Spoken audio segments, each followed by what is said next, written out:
The night the search never ended. It started like it always does. One simple search. One harmless question typed into YouTube at 23:47 when the house was quiet and the brain was tired enough to wander. Why do we feel empty even when life looks full? The first video autoplayed before there was time to think. Calm voice, dark background, soft music, the kind of video that feels like it understands you. A small dopamine hit landed quietly, not joy, but recognition.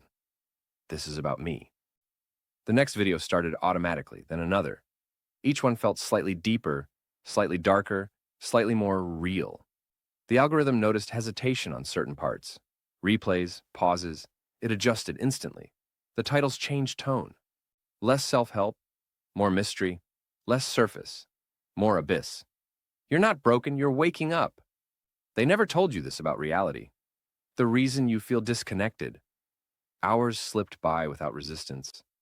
There was no natural ending, no credits, no silence. Just an endless river of answers that never quite answered anything, only pulled you forward.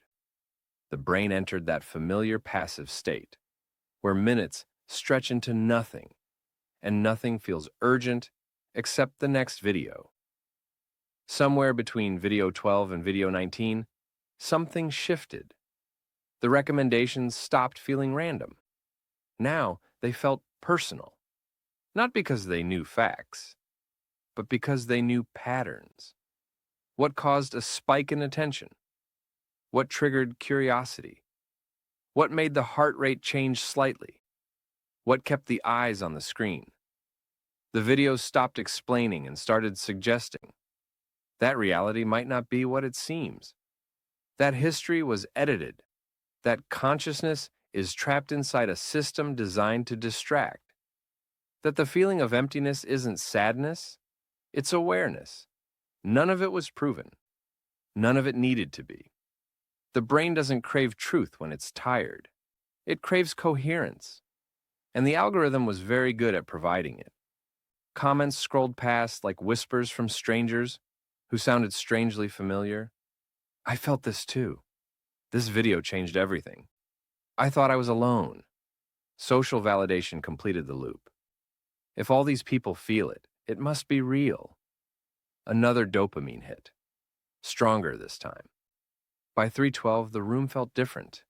Quieter, heavier, as if the screen was no longer showing content, but reflecting something back. The videos no longer felt like entertainment. They felt like initiation. Then came the final recommendation. No thumbnail, no music. Just text on a black screen. If you're still watching, this is for you. The video didn't explain, it didn't accuse. It asked one question. What if the system doesn't need to hide the truth because it keeps you searching instead of living? Silence followed. No autoplay this time.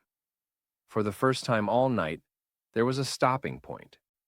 The screen waited.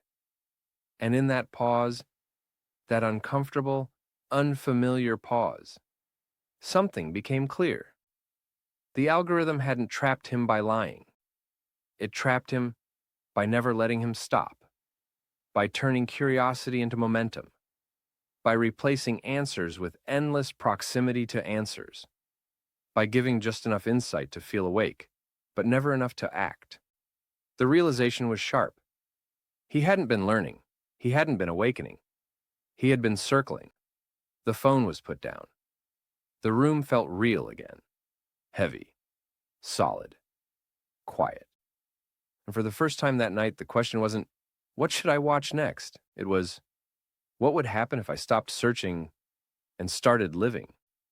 The algorithm had no answer for that. And that's where the story ends. Not because there was nothing left to watch, but because someone finally chose to stop.